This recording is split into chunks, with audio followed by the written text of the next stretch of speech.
Deeper Dive presented by Awesemo.com. The first one of the season.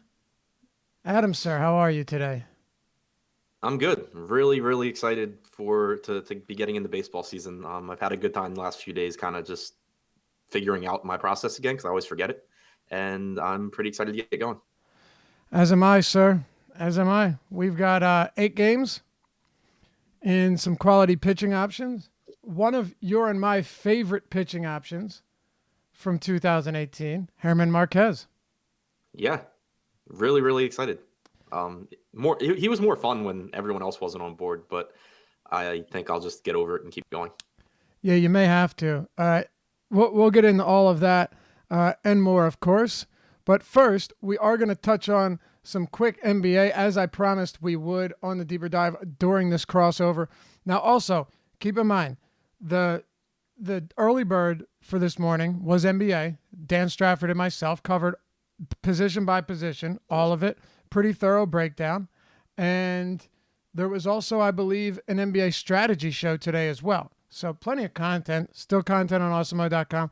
But Adam and I are men of the people, so we want to do our best to help you out. We'll go quick position by position, of course, not game by game. Then we'll jump into baseball, and we will take it from there. So, you ready to get into it? Yeah. All right. Let's start. Point guard position. Dame Lillard, really, really disappointing last time out, but I don't really care. It's against Atlanta. It's a massive pace-up spot, 40+% usage rate. Yes, I'm jumping right back on Dame Lillard, and I'm not worried one bit about it, Adam. Same boat here. And it played out like we didn't think it would in the last game. Like we said that if Portland killed Chicago, it was likely on the back of Lillard, and that wasn't the case. He shot really poorly. Seth Curry played well. Zach Collins played well. The bench unit played well, and Lillard just wasn't really needed. But at this Atlanta team, as much as they've struggled this year, they still are a lot better than that version of the Bulls. They play at a faster pace. They aren't good defensively either. I think this should be probably a pretty good game with a lot of scoring and a lot of fantasy appeal. So I'm with you. I'm going right back to Dame here. The only knock on him, and it has nothing to do with him, is just how deep this position is. Yeah, exactly. By the way, well aware the audio's choppy. It's the streaming service, but the video. The audio seems to be perfectly fine though, and I think that's all anybody cares about at this point.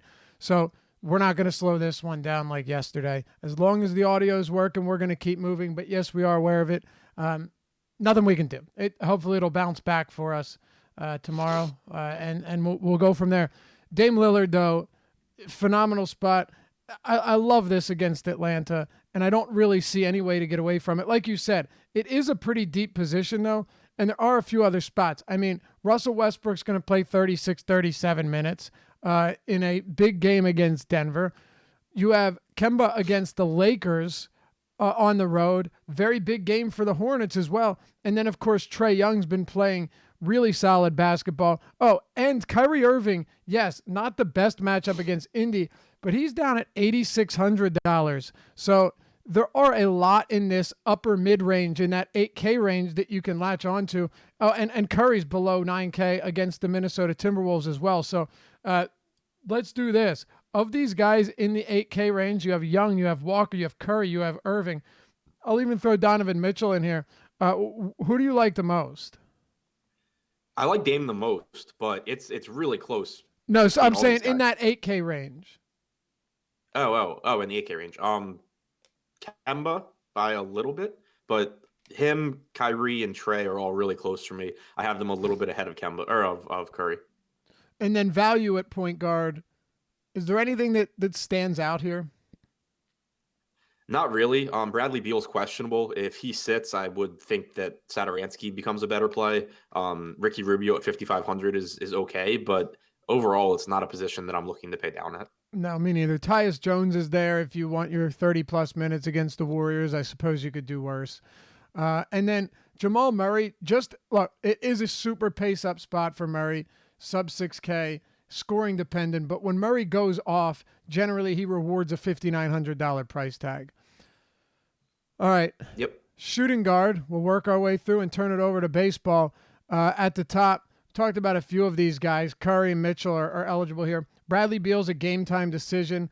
You mentioned if he doesn't play, Sadoronsky would be someone to target. Now, Utah is going to be a monster favorite. Oh, they already are. If Beal is out, that should swing even further.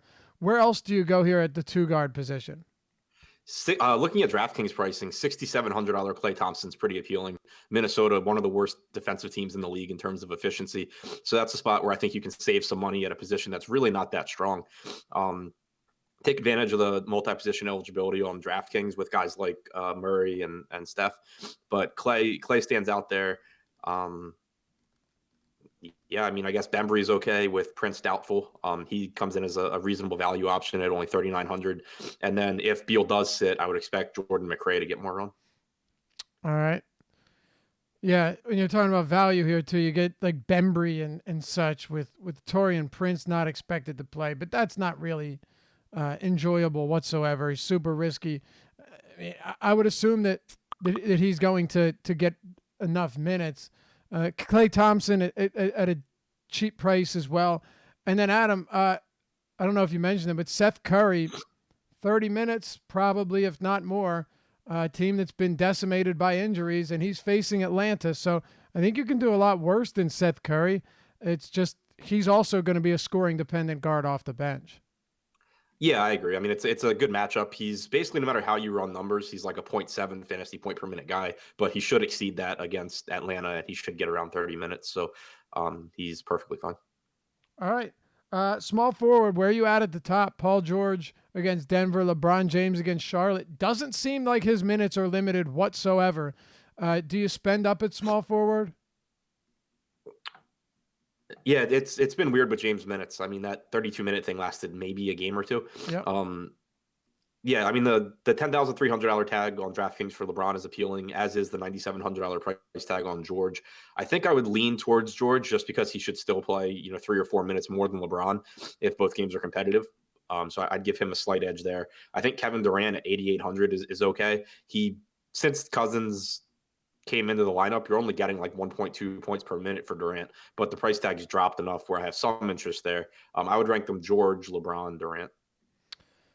And at the bottom, talking value here as we get through small forward. Like, do we think Miles Bridges plays another 30-plus minutes because he is facing the Lakers? You might have to go to one of these cheaper guys like Miles Bridges. Yeah, I have Bridges projected for 31 minutes. I think it's obviously a good spot against the Lakers. I would rather save the money and go to Bembry just because he's like $1,000 cheaper. But yeah, I expect another 31, 32 minutes from Bridges. Any other value at the 3? Not particularly, no. All right, power forward. Paul George and LeBron James on DraftKings still eligible here. But then you've got like John Collins against Portland. He's sub 7K. You've got Paul Millsap against OKC, Derek Favors against Washington. Favors and Millsap are the most expensive power forwards on FanDuel, which is pretty incredible. Not a super stacked position, but a few guys that we can look to here.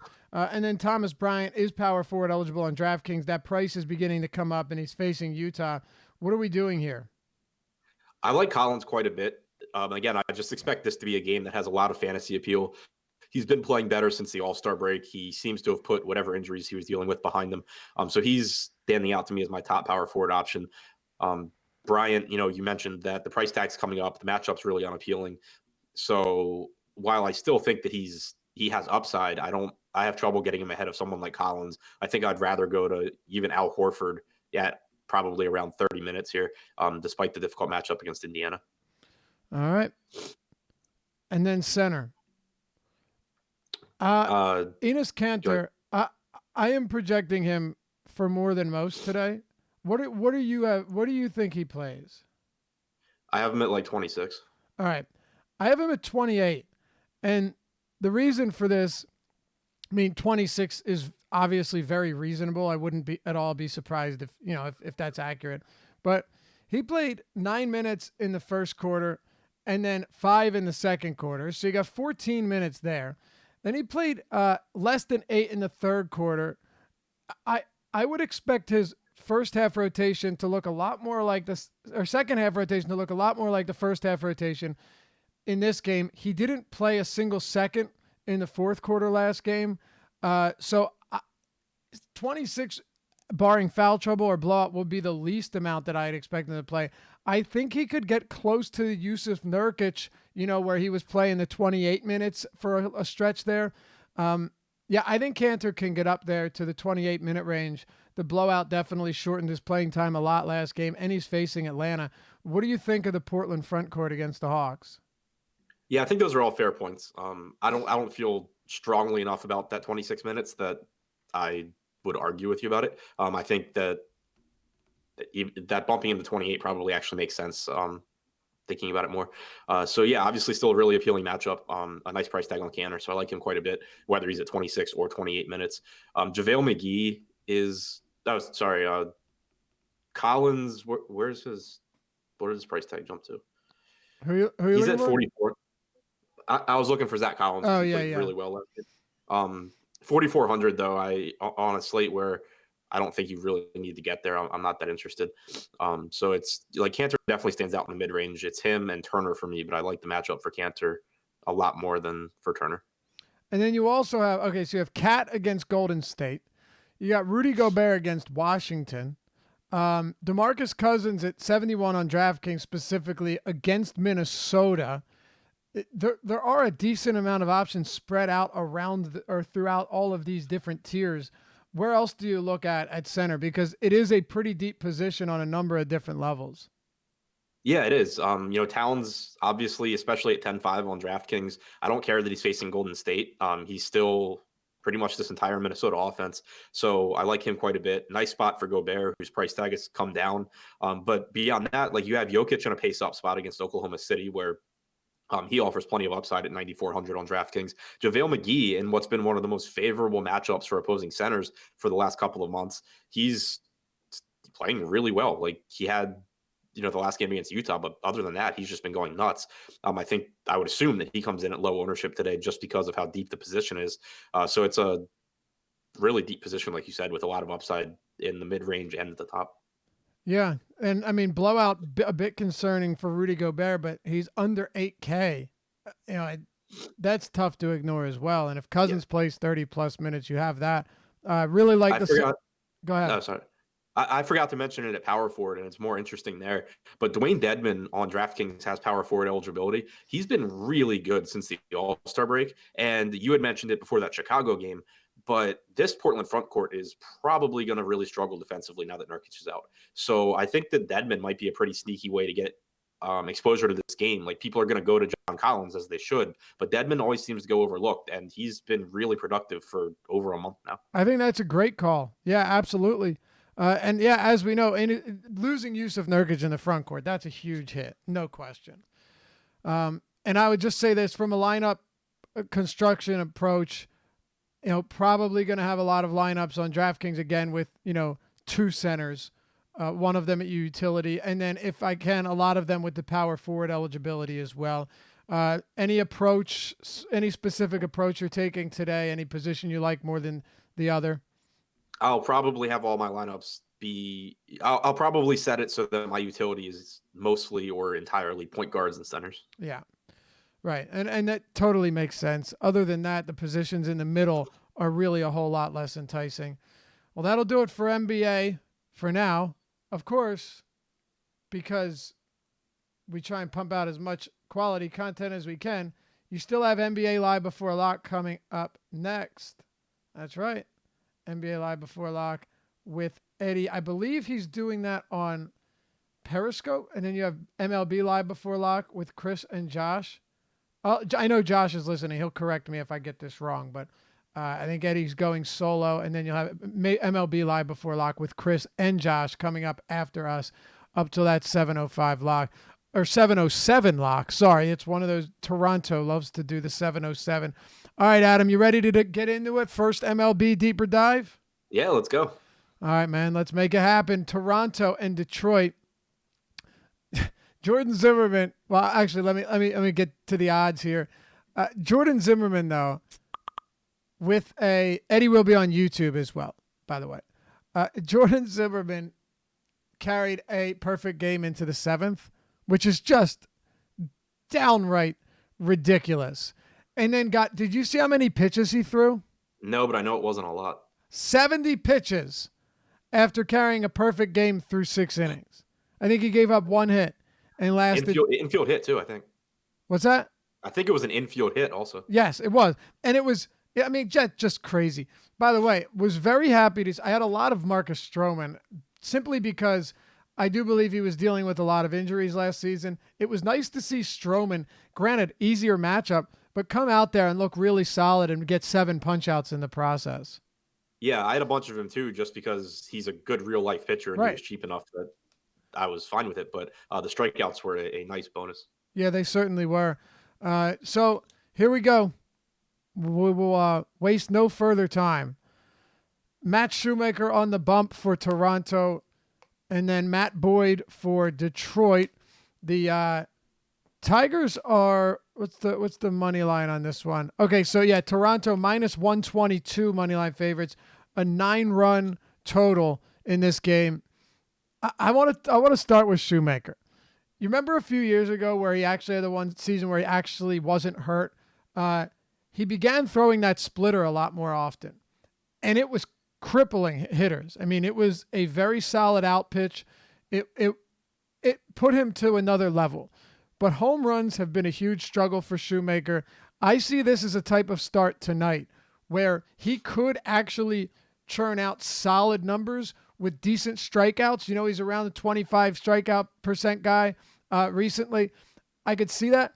And hoping that the home runs that he gives up, because I'm assuming he will give up 1 or 2, are solo shots. Yeah, I'm kind of coming in on both sides here because of what you said. Like, he has strikeout upside against this Detroit team, but he does struggle with home runs as well. And you have appealing prices on the Tigers. Hitting in Toronto, which is one of the most favorable hitting spots we have on the slate, with, you know, still cool weather and with a game in Miami and a game in Tampa Bay. So I'm getting to Detroit hitters more than I'm getting to Shoemaker, but I agree with you that, you know, Shoemaker does have strikeout upside here. The price tag is certainly reasonable, but I just think that Detroit hitters are a little bit more important to me. Yeah, I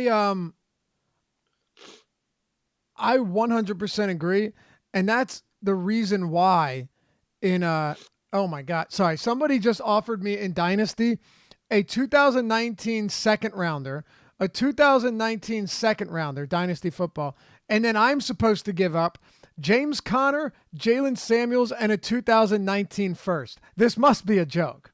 Sorry, they want to give me 2 seconds for my first and James Conner. Oh my God. You know what I'm going to do? I am going to send back a response, and I'm going to offer my defense for his best player, just to be an asshole. That's the appropriate thing to do. It is. People hate me for people say I shouldn't do that, but I don't. You send me an offer like that, you're spitting in my face. Anyway, I think you deserve a first-round pick along with that player. What's that? I think they should be sending you a first-round pick for your defense along with their player. For the team defense. Yeah. Yeah. But no, look, you make a great point.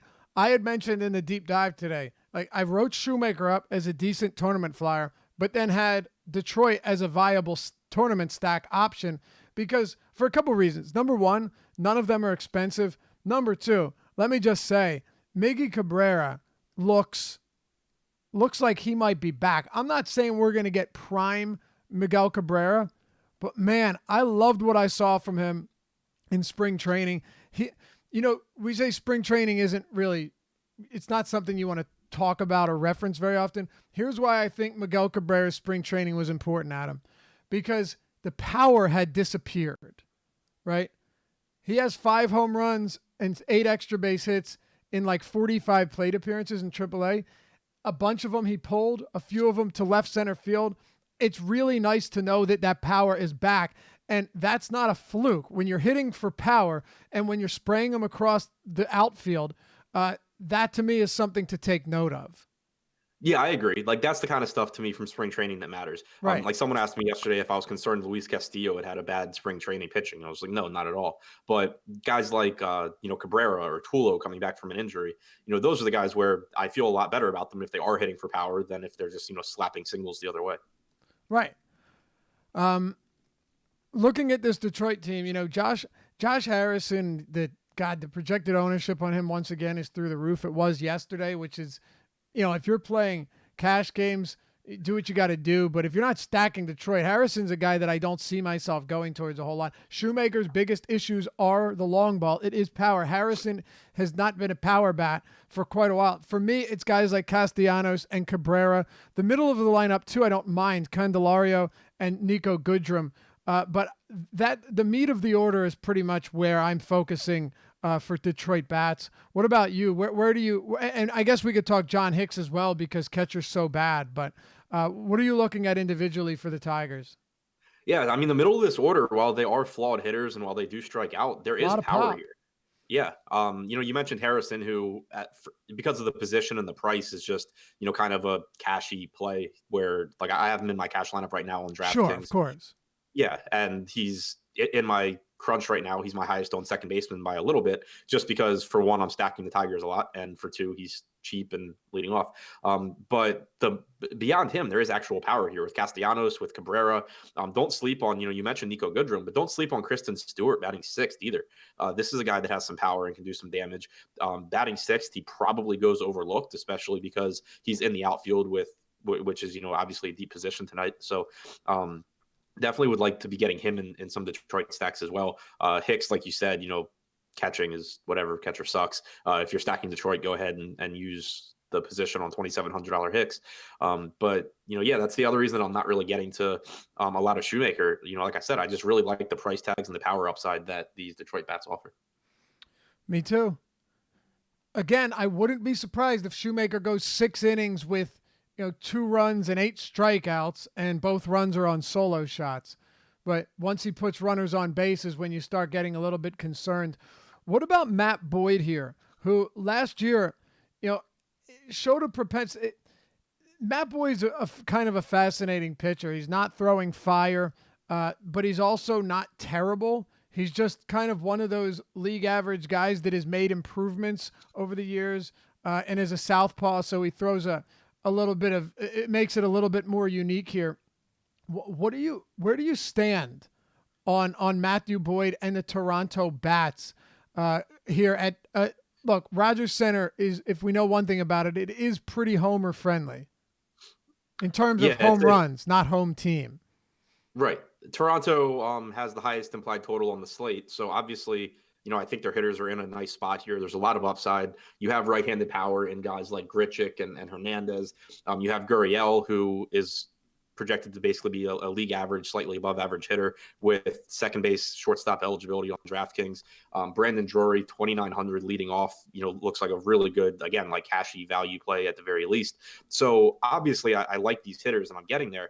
But I will say that I actually, on DraftKings, where you have to roster the 2 pitchers, I do have a pretty healthy amount of Matt Boyd here too, because for a couple of reasons. For one, he's inexpensive. He's only 6,600. He does offer upside. We saw his strikeout stuff tick up to about a 22.5% strikeout rate last season. And the other reason is, we'll talk about it a lot all season long, but there's so much variance in baseball, so much volatility on a night-to-night basis that when you can get a relatively talented pitcher going against what I expect to be the most popular offense on the slate because of their implied total, there's just built-in leverage there in lineups where I don't have Blue Jays bats, to just having the pitcher going against them, because if the Blue Jays don't score runs in this game, you're going to pass a large percentage of the field. Yep. Like yesterday against Jordan Zimmerman when they were almost perfectoed against. Right. Yeah. And by the way, Matthew Boyd, as far as splits from last year, he had a 294 expected ISO, a 166 xISO against righties. This Toronto team's running out a full righty lineup here outside of Billy McKinney. So he is not, I don't want to necessarily call him a reverse splits guy, but double-digit swinging strike rate against righties in 2018. Really not terrible numbers whatsoever. And even if forget about the expected ISO, 312 WOBA and a 182 ISO against righties, those are not trash numbers, and they're better than his price tag. So I'm with you here. And you know what? I'll tell you this much. I was surprised to see that Toronto had the highest implied total on this slate. Yeah, I will add that he had some pretty drastic differences once you got him outside of Comerica Park or whatever they're calling it in Detroit now. And again, it's not home road splits, especially from one season, aren't that big of a deal, but there is reason when you're talking about a fly ball pitcher who has home run issues to be a little bit concerned about his numbers away from home. He allowed a 338 WOBA on the road last year, 263 at home. Against righties, he allowed a 355 WOBA on the road compared to 260 at home. He allowed over 2 home runs per 9 to righties on the road. It's just, again, it's a boomer bust play. He's For not sure. my night doesn't depend on him, but in lineups where you don't have all this where you don't have the Blue Jays bats, it makes sense. You can pay up for guys from Boston, or you can pay up for, a Mike Trout, save the money on Boyd. And then if he pitches well, those lineups are passing whatever percentage of the field has Toronto. Right. And he also had a 4.98 xFIP. So, I mean, there's no pretending that he's stellar, but again, if Toronto is the highest projected total and going to be very popular, then you can get away with sprinkling somebody like this in, because Toronto is not a lock to go off here. As you mentioned, in baseball, no one's a lock to go off. And you're not talking about Matt Boyd being, just name a terrible pitcher that even if they're decent has no upside. He at least has a decent amount of upside. Right, exactly. Toronto bats, if you want to get them in there real quick before we move on. Yeah, I mean, Drury at 2,900 on DraftKings is as cashy as you can get. He's like Harrison. He's like Harrison. Exactly. It's a price play. Leading off, hopefully sees 5 plate appearances, but you can't really say much further than that.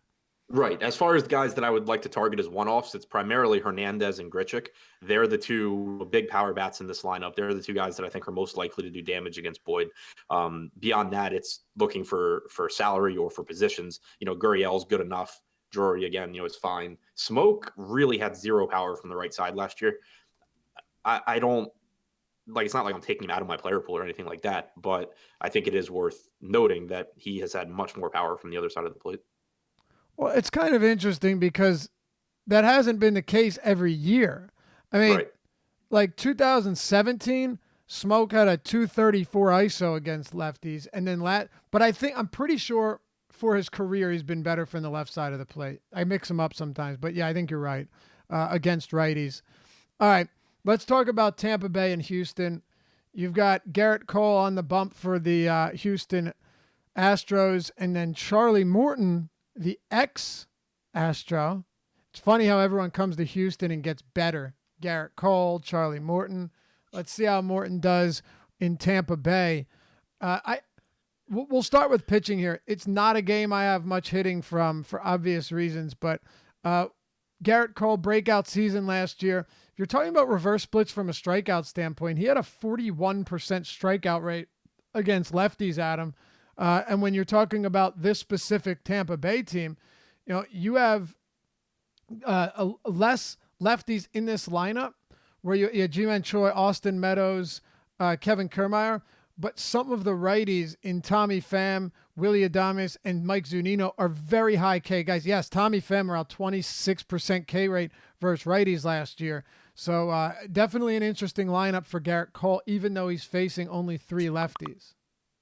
Yeah, and a really good park to pitch in as well. Obviously going to Tampa Bay, and worst design park in Major League Baseball, by the way. Oh, no question. Yeah. And just, so much strikeout upside here for him. Outside of Yandy Diaz and Austin Meadows, pretty much this entire lineup has K rates at least in the mid-20s. The bottom of this order, with Adames and Zunino, is just massive strikeout rates. So even if 1 or 2 of these guys, they do have power. I don't want to pretend like these are a bunch of bad hitters. They're a bunch of guys that strike out a lot and have power. But even if 1 or 2 of them get to Cole and hit one out, as long as there's not multiple guys on base, he still has a ton of upside here just because he should be able to strike out a large percentage of this lineup. So really like Cole if you can find the money for him. I don't think it's that hard to get to him on this slate because, again, this time of year, and especially on this slate where it's mostly teams, in domes or hitters or pitchers parks, there's not a ton of hitting that we need to pay for. So I think it's pretty easy to get to Cole. He's currently my second highest owned pitcher on DraftKings.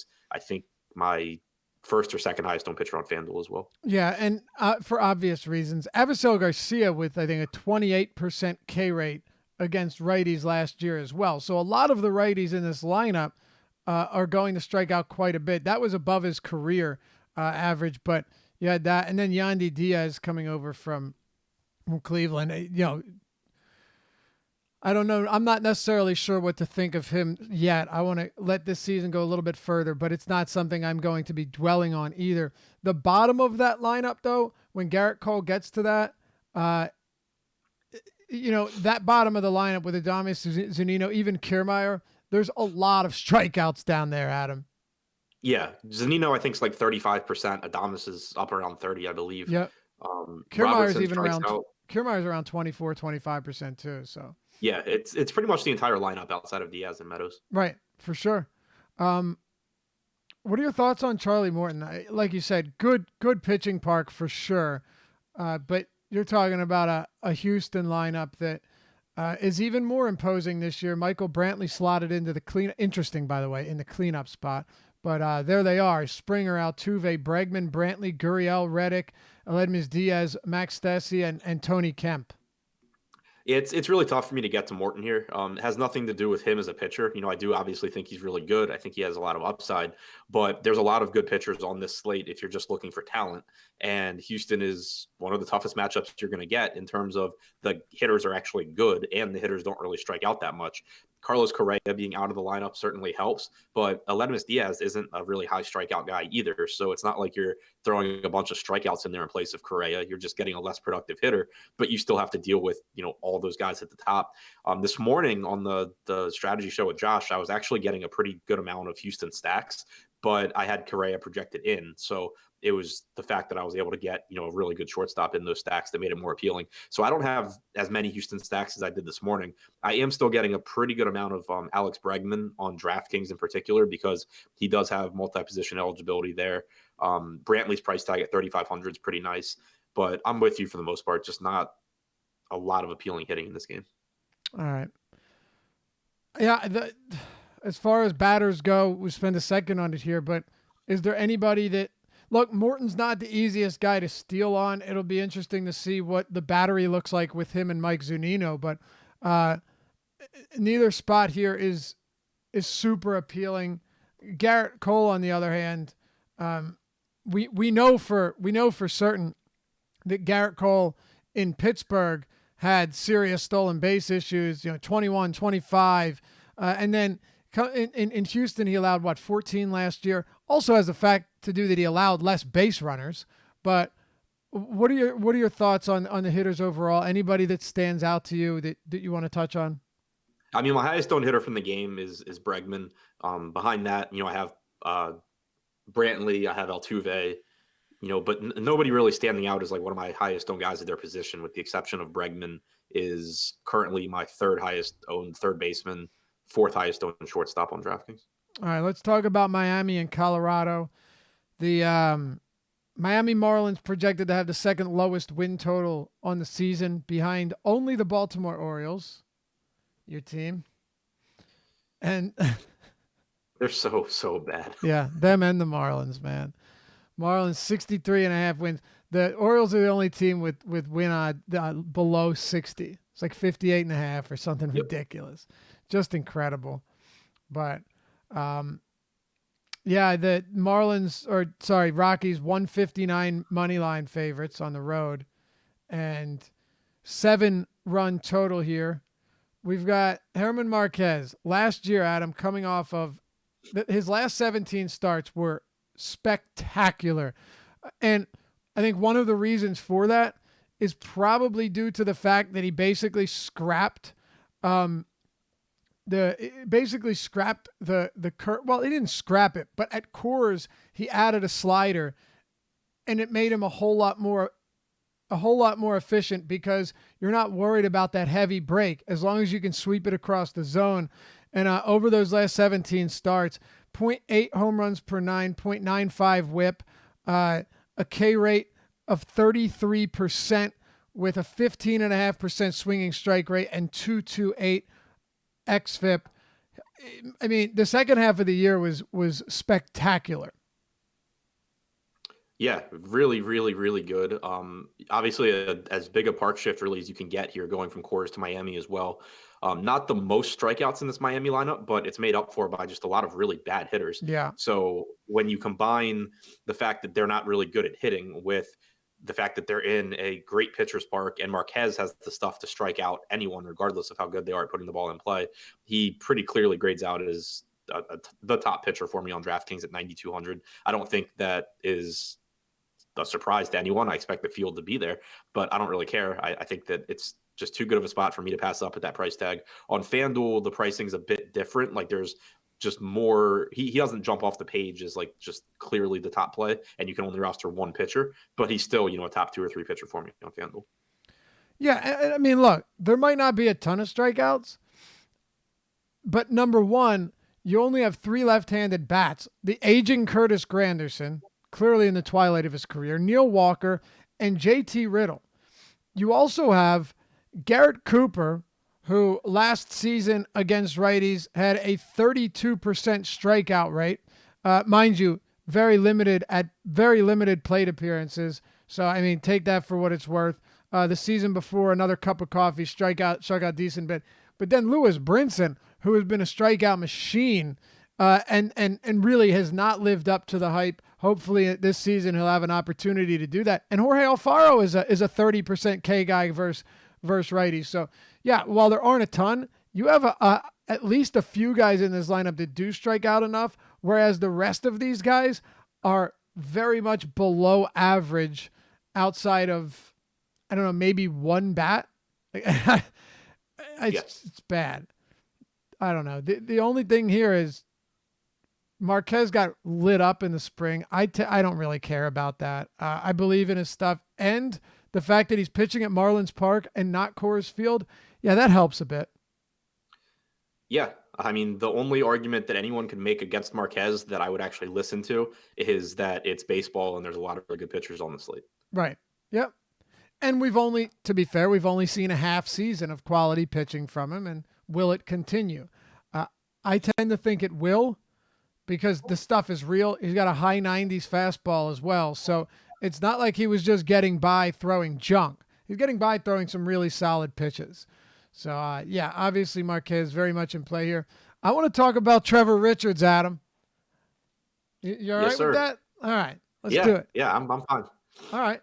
Dude, Richards, not many people might know a ton about him. He has a filthy changeup. And by filthy changeup, like one of the best in the league. He is rumored to have added a cutter, and he is rumored to have fine-tuned his curveball over the spring.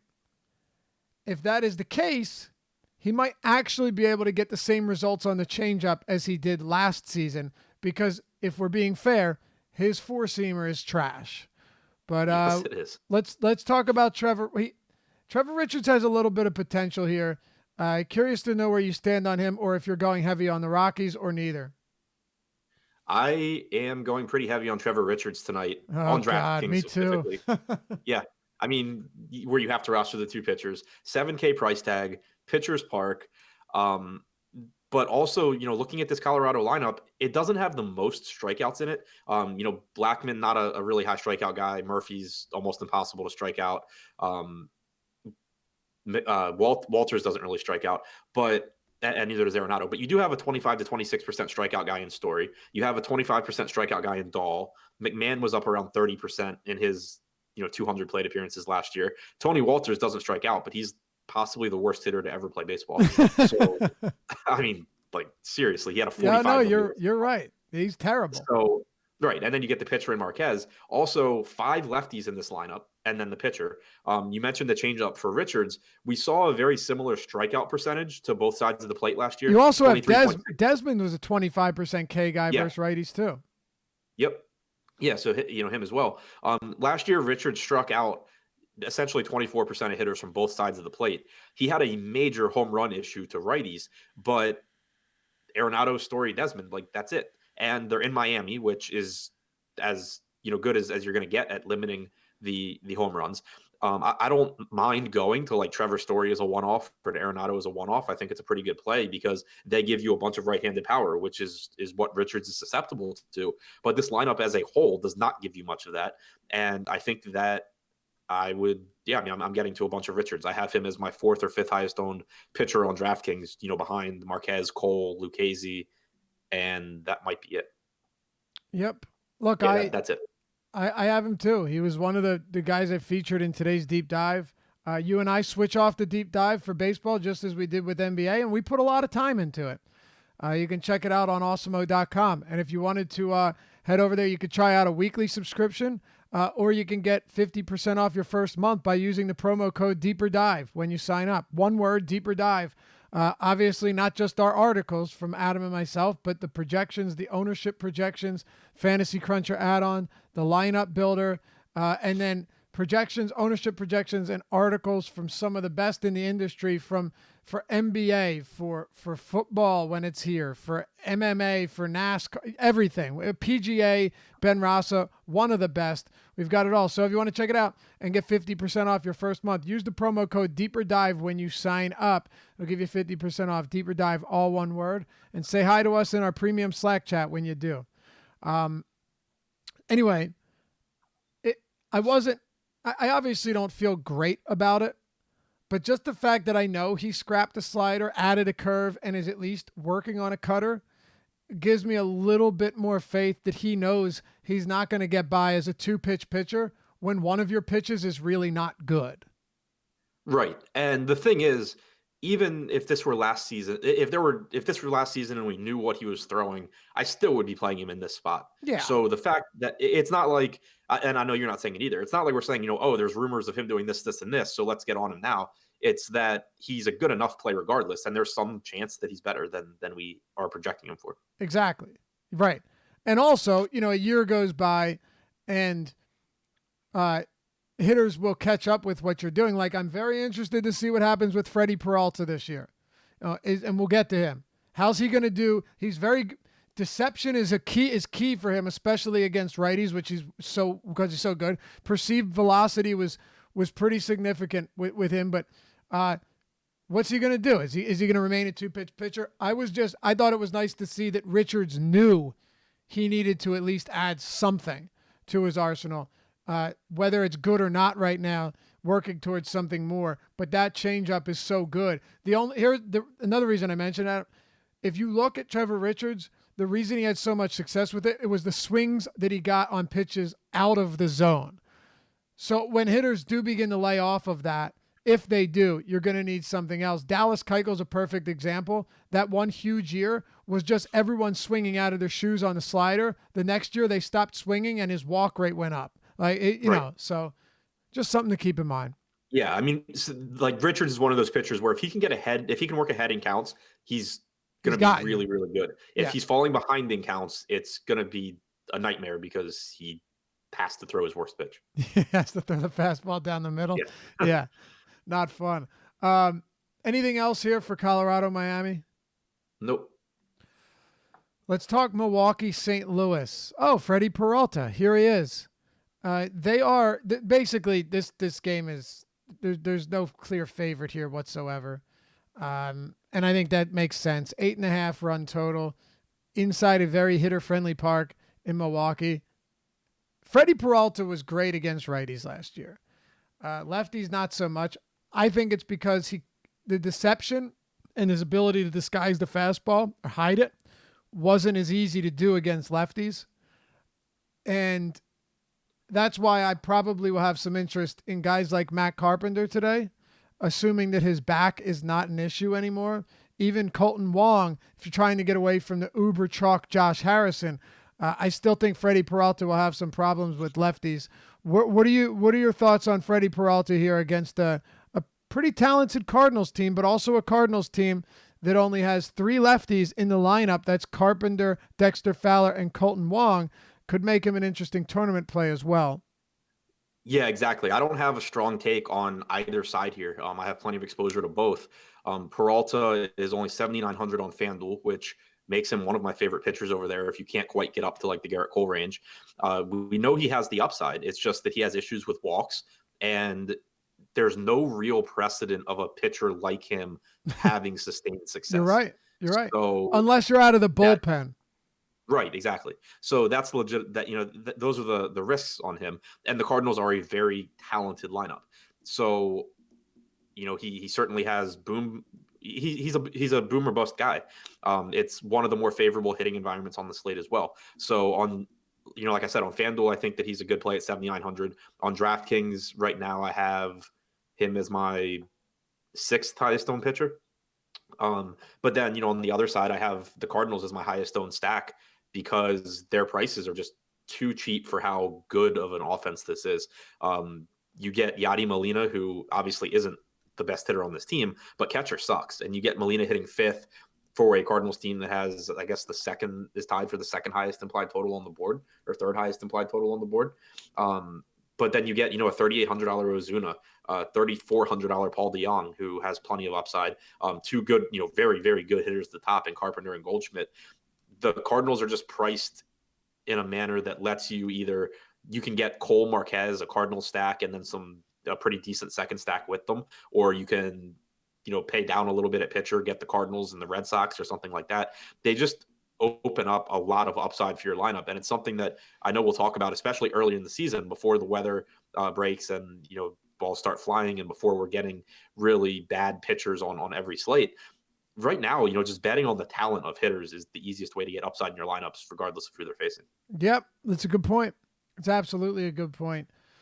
Carpenter being at the top of this lineup is someone that I like quite a bit today. And like I said, Colton Wong, listen, I know he went deep twice yesterday. That's not setting a precedent for 2019. I highly doubt that Colton Wong is going to finish with, 40 home runs. That's not the case. However, you do have the platoon advantage against the guy in Peralta that has shown some serious weaknesses against righties. You do get a nice park shift from Busch Stadium to Miller Park. I don't hate Colton Wong here at a discount, particularly because second base really isn't that deep. So I'm not against that either. And then as far as you talk about just playing better hitters, playing on talent, one guy that stands out to me would be Yasmani Grandal for a simple reason, Adam. The catcher position's garbage. I messaged you today. I was like, when is DraftKings just going to get rid of it, please? Or combine it with first base. That's the one thing FanDuel has done where I really agreed with. But Yasmani Grandal still smoked right-handed pitching last season. And the catcher position's trash unless you want to pay up for like Buster Posey against Lucchesi. We'll get to that later. But he's still one of the better hitting backstops in the game. And while Jack Flaherty's got a ton of upside, a nice pitch mix, and he's good, the one thing is he doesn't necessarily have a reliable out pitch against lefties. He used the slider 24% of the time against lefties last year, allowed an ISO up around 200. So I don't think Grandal's the worst catcher play, especially if Posey's going to be chalk at 4K on DraftKings. And Posey has zero power, so None. There's that. Yeah. Oh, yeah. I mean, he used to. Hey, he used to against lefties, a ton of it actually, and that's gone. Yeah. Yeah. I mean, we'll talk about him more later, but yeah, I have Grandal as my second highest owned catcher right now, behind Molina. It's another Flaherty's good. There's no really denying that. No, he's good. But there's limited bad pitchers to target. There are limited favorable hitting environments. Milwaukee is one of them. And, we talked about the talent in the Cardinals lineup, but it's throughout this Milwaukee lineup as well. Just an absolutely loaded lineup with a ton of upside, not as favorably priced as the Cardinals are. Like, you actually have to pay for these guys. And that's the reason that they're, like my fourth or fifth stack and not my, first or second. But there's pretty much unlimited upside with this team when, 1 through 7, you just have such a combination of, speed and power. For sure. What stack would you guys do on DraftKings?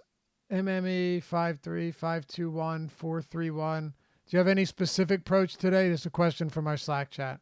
Not the team specifically. He's asking about Yeah, I mix and match, and then so I make more lineups than I need, and then I rank my lineups and select the top ones. But I basically do combinations of 5-3, 4-4, and then 5 with nothing running it back. So I end up getting like some 5-2-1 and then some just 5-1-1-1.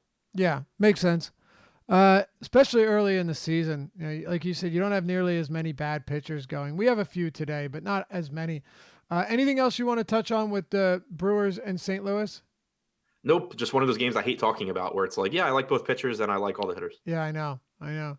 Freddie Peralta does seem to have the type of upside on this slate where he could finish with double-digit strikeouts, but I could also see him getting yanked after an inning in a third. It definitely feels like that type of game, and that's not a cop out. It's just he's that type of pitcher, and if his stuff is working, and with the amount of righties in this lineup, if he can navigate around the lefties, there's a very good chance of getting it done. I will ask you one more thing before we move on. Obviously, Paul DeJong is somebody that is projected to have pretty high ownership once again.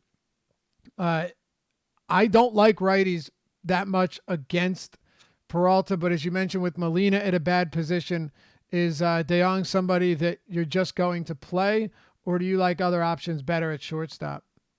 On DraftKings right now, I have him tied with Bogarts, and Gurriel is my highest owned shortstop. All right. Yeah, not a ton of options or alternatives. You said tied with Bogarts and who? Gurriel. Yeah. Lourdes Gurriel.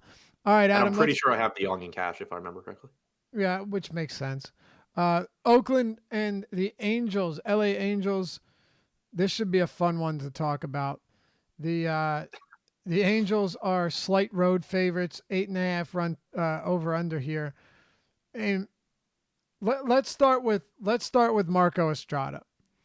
If there's one advantage he has, one positive going into this season, you already know where I'm going with this. It's simple. He's not pitching at the Rogers Center, which is a power friendly park. He's going to go to O.co, which should help him. And there are a lot of venues out there in the division where they are very pitcher friendly, whether or in the conference, whether it's Angel Stadium, Safeco Field, O.co, a lot of them. But he is still a extreme fly ball pitcher that allows a lot of hard contact and does not generate strikeouts against lefties or righties. Mike Trout's got to be licking his chops for this one, Adam. Yeah, man, don't sleep on Mike Trout just 'cause he had a bad day. Yeah, he's my highest owned hitter. That was obviously ridiculous. Yeah. Actually, sorry. Right now, Yachty is my highest owned hitter because he's a catcher. Trout's my highest owned real hitter, and I think that goes without saying. Estrada does not discriminate again. Who he gives home runs up to, right or lefties. He just gets pounded. Trout is the best hitter in baseball. Obviously, there really isn't that much to say about it.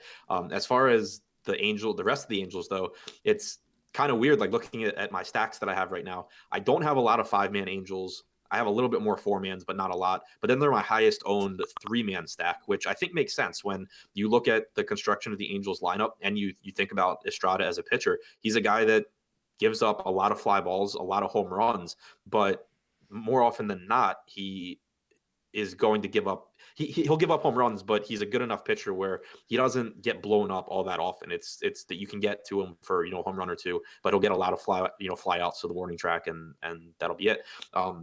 And then also just not a lot of power in the Angels lineup. You obviously have Trout, you have Justin Bour, who has a ton of power. Pujols is like 86 and can barely walk. Cozart's got no pop left. Right. Cole Calhoun is mediocre. He did improve last year, but we're talking about improving over a guy that was about to lose his major league job. So it's really tough to string together full stacks here and feel good about it. But, mixing and matching Trout, Calhoun, Bour, Simmons at shortstop is pretty appealing. Just trying to get, a couple home runs out of that group. Right. Yeah. I mean, Mike Trout here specifically is we're not telling anyone anything they don't already know. Is a top play. He's projected to have super high ownership, and for obvious reasons, he is Mike Trout. Just last year, you're talking about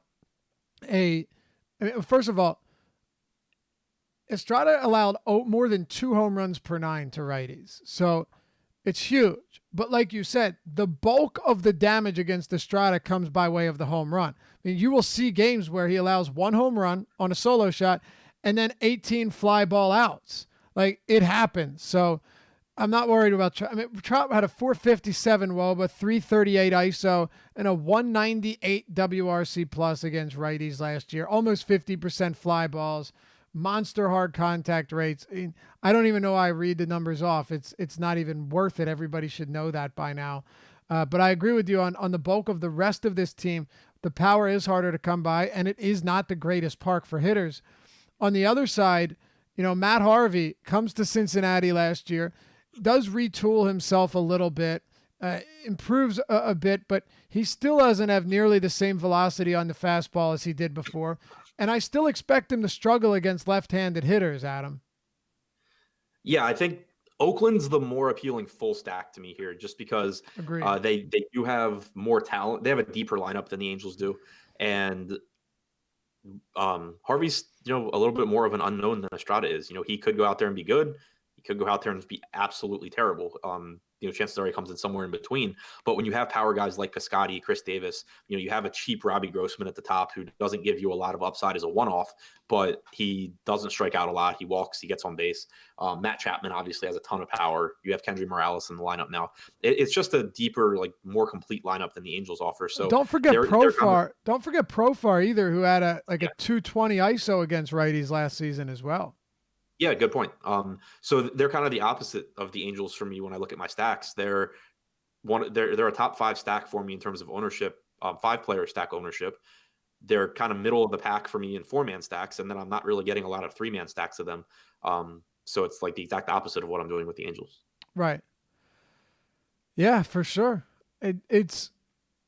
Profar is a guy I don't mind getting in as some one-offs just because, he's got the platoon advantage, bats from both sides of the plate. I mean, Harvey is an unknown heading into this year. You're absolutely right. But if there was one thing that we have seen last year and the year before, even when he got better, lefties really gave him trouble no matter what. He really struggled against lefties. Granted, he was a great American ballpark, but still, I mean, I still think even if Harvey comes out and looks really solid, the one advantage you will still have is that he's likely still going to struggle when he doesn't have the platoon advantage himself. So it's something to keep in mind. I think we've covered this game, huh? Yeah, I think so. Right. I just wanted to clarify something real quick I said that I didn't want to stack the Angels against Estrada, and I think I might have made it sound like one of the weirdest things that I hear people say when they're talking about baseball. Like, Estrada gives up a lot of home runs but doesn't get blown up, so I don't want to stack against them. It's not that. Like, guys that give up a lot of home runs, I'll stack against them. But it's that you need guys in a lineup that can hit home runs, and not everyone in this lineup can. Yeah, exactly. Of course. I think I just wanted to clarify that because I cringe every time I hear someone say oh yeah, he's a home run or out guy, so I don't really want to stack. I want to take one-offs. It's no, literally they're literally the best guys to stack against. Right. Literally. Yeah. I think anybody would understand where you're going with that. I mean, when's the last time Jonathan Lucroy hit a home run? I meant now. What's that? Tonight now. Yeah. No, I mentioned it in the deep dive today, though. It's I talked about Cozart and Lucroy. It's I would love to play these guys because Estrada has all of the makings of someone that would just get blown up, but you still need guys that have the power to do it. In all seriousness, outside of Trout and maybe one or two batters, it's actually, and I am not advocating playing Estrada, don't get me wrong. It's actually a good matchup for Estrada because he can get a bunch of, shallow or even deep fly ball outs with a lot of these guys. Yeah, it's the kind of spot where if this were July and there were a bunch of great hitting spots, you'd be looking at 5,800 Estrada Right. Outs. I mean, look, you'd be hoping he goes 8 and strikes out. Not a lot of strikeouts in this lineup, but also not a lot of pop. Anyway, we'll keep it moving here. Arizona and the LA Dodgers. Interesting matchup. Ross Stripling, pretty pricey on DraftKings. They're 170 favorites, moneyline favorites. 7-run total. Robbie Ray on the road. Now, the thing about Robbie Ray is we can start with him. Last year, you want to talk about some wild splits, home and road. If you looked last season at the home run damage that was done, he allowed at home at Chase Field, he allowed 15 home runs and 4 on the road. He allowed .61 home runs per 9 on the road, 2.09 at home. Monster difference there. But he will go up against a Dodgers team that has a lot of pop and a lot of potency from the right side of the plate. Adding A.J. Pollock was a huge deal, I think, as well. Having him bat in the middle of that order with some wheels, with gap doubles, triple ups potential, and a little bit of pop. When healthy, Pollock has hit lefties really, really well. Yeah, Pollock's just a really good hitter when he's healthy. As far as Robbie Ray goes, it's pretty site dependent for me. On DraftKings, he's 10-1, which is $900 more than Marquez. It's $1,100 more than Flaherty. It's just really tough to get there. The only guy more expensive is Garrett Cole.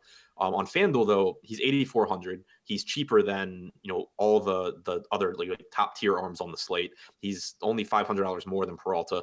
In my initial FanDuel crunch, I didn't get as much as I expected to when I talked to Josh this morning, but I know Josh was getting a lot of him, and I don't feel strongly that he shouldn't be. Like there's all kinds of upside for Ray. We talked about with the hitters betting on talent. When you get Ray as the 5th most expensive pitcher on a slate, especially outside of Arizona, you can absolutely bet on him to just go out there and strike everyone out. So I'm not really getting there on FanDuel. I'm not getting there on DraftKings. I feel better about it on DraftKings. Like a lot has to go right for Robbie Ray to be the best pitching play on DraftKings.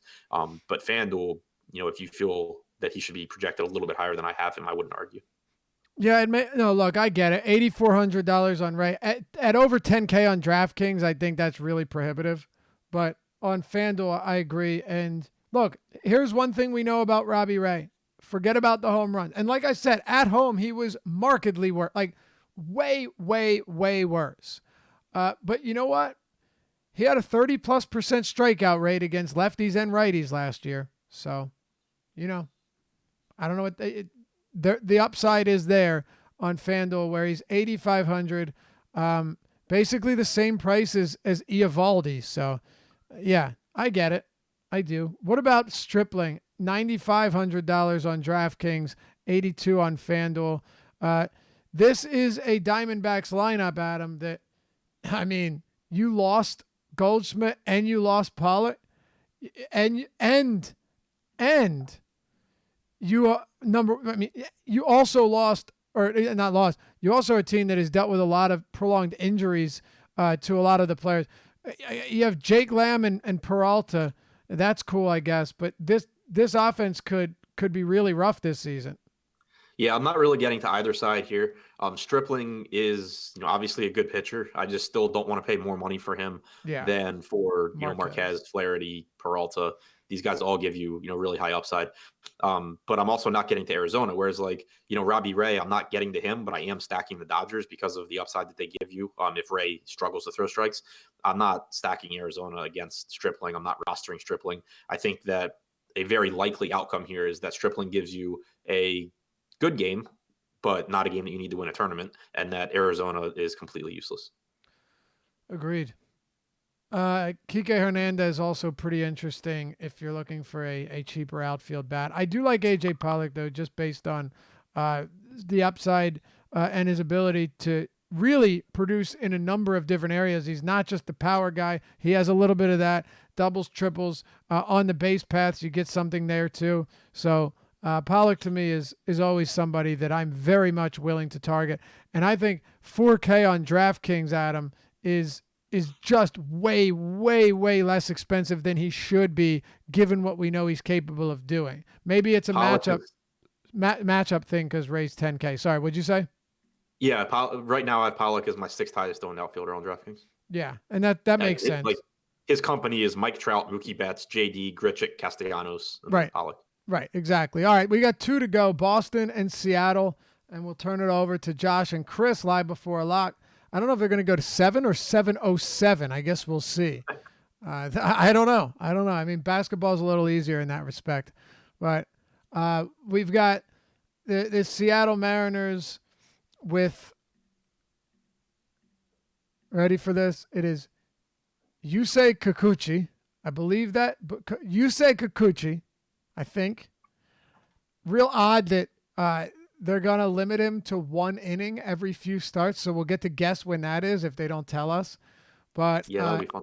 You got they're going until lock. Josh says they're going up until lock. You've got the Southpaw from Japan, MLB debut here, and then Nathan Eovaldi, who looked pretty solid last season and was pretty impressive. He's now with the Boston Red Sox. Anyway, Adam, what are you doing with the matchup for pitching, and then we can talk hitting and move on to the last game, which I actually have a lot of interest in. Yep. Actually, second major league start for Kikuchi. He pitched an Ichiro's last game in Japan. Went like 4 1/3. Oh, all right. What did you say? Yeah. I didn't know that. Okay. Yeah. So I mean, not that it matters, but really, no, you are legit to correct me. But wait, I'm saying regular season. He hasn't made a regular season start. Yeah, he has. Yeah, he has. Really? Yeah. I'm looking at it here, and it doesn't. It doesn't even matter. I'll just assume you're right. Go ahead. Yeah. Yeah, he pitched like the second game of the season, like a week ago. But yeah, so I mean, we don't really know what to make of him. Steamer projects him basically as a league average pitcher, 4.16 xFIP, 22% strikeout percentage. Pretty brutal matchup for him here, though, facing the Red Sox. Obviously we would prefer Boston if they were in Fenway, but they are obviously one of the most talented offenses in baseball, one of the most talented offenses on the slate, clearly. They're expensive, but I don't really care. That's where I'm getting to Trevor Richards. That's why I'm getting some Matt Boyd lineups, is you can get a lot of offensive upside by getting to Mookie and JD. Eduardo Nunez stands out on FanDuel in particular at 2,200 at second base. There's a lot that you can get to from the Boston side. I really like Boston bats. One of my highest owned stacks here against an unknown in Kikuchi. And by the way, good call. You're right. Good call. 4 2/3. How did he do in that? I guess he did okay. A 1 run allowed. Hitters, in terms, is this? I was looking through some stuff, so I kind of missed. EMAC Mariners are 3-0. Japan series is real. I know, man. You mentioned it literally on every podcast we did for NBA. I did not forget about that. So just the overall breakdown of this game, you mentioned Bogarts at shortstop earlier. Your top options from this game, and then we'll move on to the next one. Yeah, all the Red Sox bats. Benintendi, Betts, Martinez, Bogarts, Nunez on FanDuel. Right now I have Boston as my second highest owned 5-man stack on DraftKings, my third highest owned 4-man stack, my second highest owned 3-man stack. I'm just getting to a ton of Boston bats here. All right. Fair enough. And then nothing for Seattle, I'm assuming. Nothing for Seattle. No Eovaldi for me, right. Or very little. Yep, Eovaldi same with me. San Diego, San Francisco. Let's close it out here. You've got Joey Lucchesi, and then you have the San Francisco Giants with Derek Holland on the mound. The reason I think Lucchesi makes a lot of sense here is he really struggled with right-handed power last season. But when you look at this San Francisco lineup, we don't have it released quite yet.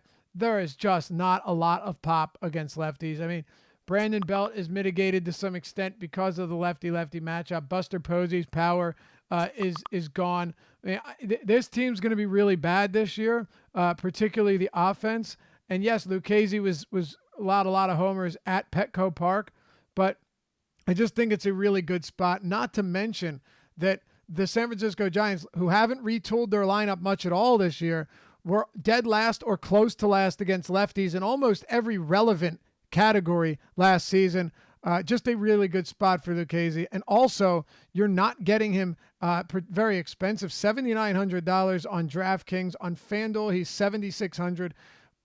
I really like him here. Yeah, so do I. San Francisco's lineup actually just came out. No Brandon Belt in the lineup. So, okay. Even though that's a lefty, it's their best hitter, not in the lineup. Not a ton of strikeouts in the lineup.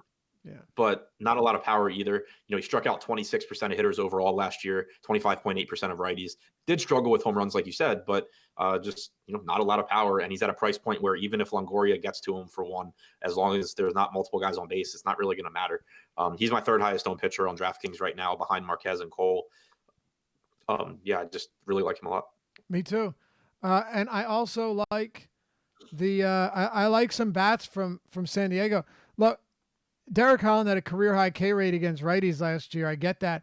But he's still a homer-prone guy when you're facing power. Will Myers, 3,200 on FanDuel. Even on DraftKings, 5% projected ownership. Machado against Holland.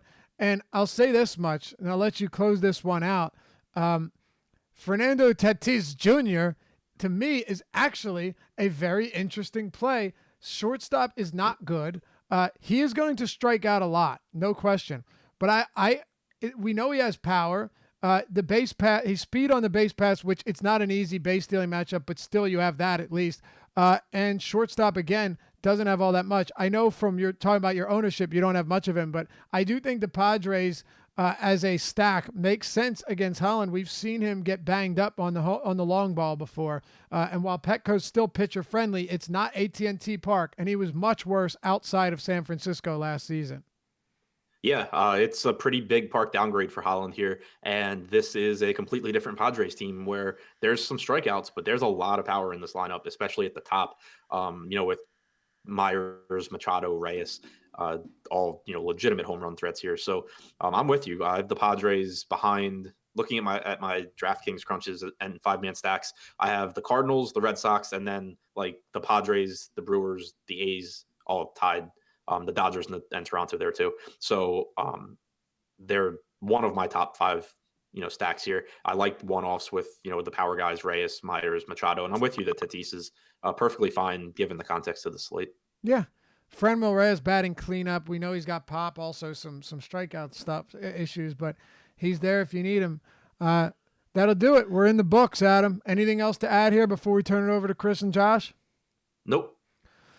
All right, thanks for tuning in for always, fellas. Hit us with a thumbs up if you like the video, you want to see more. We're happy it's baseball season, and we're glad to have you with us here. So subscribe, hit that notification bell so you always know when content's dropping next. Live Before Lock with Chris and Josh coming up next, taking you till 7:07 Eastern Time lock. Good luck tonight.